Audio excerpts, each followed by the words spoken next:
Halo, Mala di sini. Kita ketemu di Radio Suara Horor.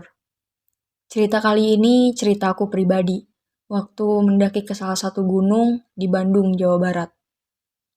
Sekitar tahun 2017, aku sama 2 temen cewek dan 3 temen cowok, total 6 orang, mutusin buat daki salah satu gunung di waktu libur sekolah. Di perjalanan dari Karawang ke Bandung, ya baik-baik aja. Posisinya aku sama temen cewekku, sebut aja namanya Riri, itu di tengah. Terus di motor lain, di paling depan itu ada AJ sama Firman. Dan terakhir paling belakang ada Dika sama Firly. Ya, perjalanan juga mulus-mulus aja. Kita kadang berhenti buat istirahat. Tapi ada satu momen di mana motorku sama motor Dika di belakangku itu misah sama motornya AJ. Tapi kami berusaha tetap tenang aja dan ikutin Google Maps buat ke lokasi titik awal pendakian. Toh, kami pikir juga akhirnya pasti ketemu di pos pendakian buat ngurus perizinan.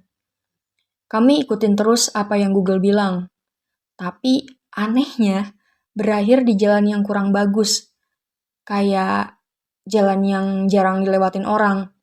Pokoknya kiri sama kanan tuh pohon pinus tinggi-tinggi dan sepanjang jalannya banyak pipa-pipa gas alam dari bukit gitu. Nah, kami tetap berusaha positive thinking dan ya udah ikutin aja maps-nya gitu. Karena kami yakin kalau maps itu nunjukin jalur awal pendakian. Tapi pas sampai tempat awal pendakian atau jalurnya ini sama sekali nggak kayak jalur, justru malah kayak hutan-hutan aja. Cuma dipisahin sama kebun sayur punya petani di sana. Karena nggak yakin, kami mutusin buat puter balik dan nggak jadi ke sana. Akhirnya kami nyoba nyari jalur alternatif buat cepet sampai ke jalan raya lagi. Tapi sialnya, Google Maps ini nyasarin kami ke tengah perkebunan teh yang jalannya cuma bisa dilewatin satu kendaraan. Dan dalam banget bekas ban motornya itu, kayak ban motor KLX ataupun ban-ban yang khusus off-road gitu. Otomatis kami nggak bisa putar balik dan cuma bisa ikutin jalan yang ada.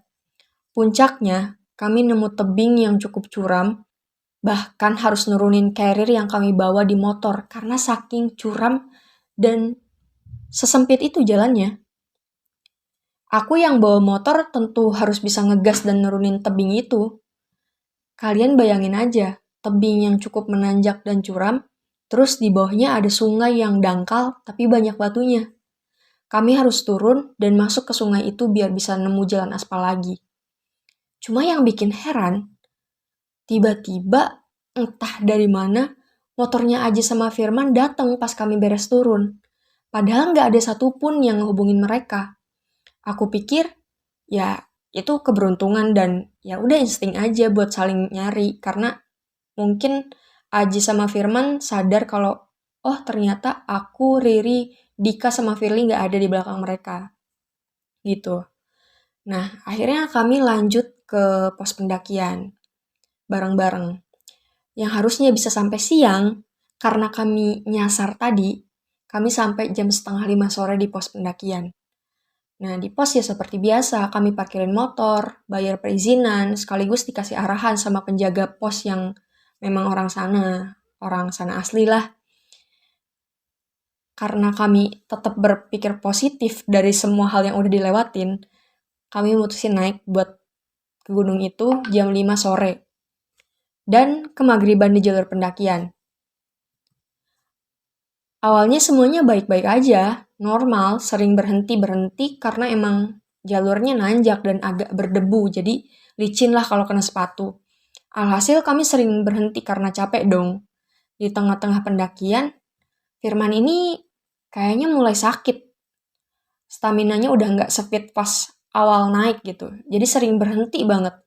Aku yang posisinya sebagai follower yang paling belakang, jadi harus nungguin Firman yang kayaknya mulai nggak kuat. Setelah diskusi, Aje, Dika, Riri, sama Firly akhirnya duluan karena ngejar buat ngediriin tenda juga. Soalnya kami pikir Makin malam pasti suhu semakin dingin dong. Jadi harus cepat-cepat bikin tenda juga, mengingat Firman ini lagi sakit gitu. Nah, waktu Firman beberapa kali minta berhenti dan aku temenin, pernah satu kali berhenti, Firman ini duduk di tanah yang lumayan landai, dan aku posisinya berdiri dekat Firman. Karena bosen, aku ya iseng tengok-tengok aja mantau situasi. Semuanya sepi, tapi aku sekelebat ngeliat benda putih. Pokoknya sesuatu yang putih gitu, berdiri di antara pepohonan, dan lagi ngeliat ke arahku. Pas aku tengok lagi, lihat baik-baik, sesuatu yang putih itu udah ngilang gitu aja. Gak ada. Padahal sebelumnya walaupun sekelebat, ekor mataku tuh nangkep kalau itu tuh ada di situ. Akhirnya aku sama Firman naik lagi, tapi anehnya, aku ngerasa persis di sebelahku ada suara nafas terengah-engah dari telinga kananku. Seolah-olah emang orang itu napas di samping telingaku persis. Suara laki-laki. Nafasnya kayak napas terengah-engah tapi juga besar gitu. Aku tengok belakang lah refleks.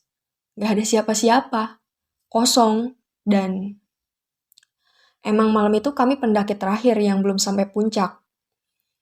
Jujur, aku sebenarnya agak takut dengan posisi paling belakang, ditambah kejadian suara napas terengah itu. Terus sebelumnya aku ngeliat yang putih berdiri di seberang. Tapi gak mungkin banget dong aku cerita ke Firman. Ya lagian aku pikir kalau aku cerita, bakal malah memperkeruh suasana di saat situasi Firman yang lagi sakit itu. Nah, kami terus jalan dan akhirnya sampai puncak. Pas pagi-pagi, aku ketemu sama bapak-bapak yang emang punya warung di puncak itu. Bapak yang punya warung itu cerita kalau jalur yang kami temuin di Google itu ternyata jalur ilegal yang nggak terpantau.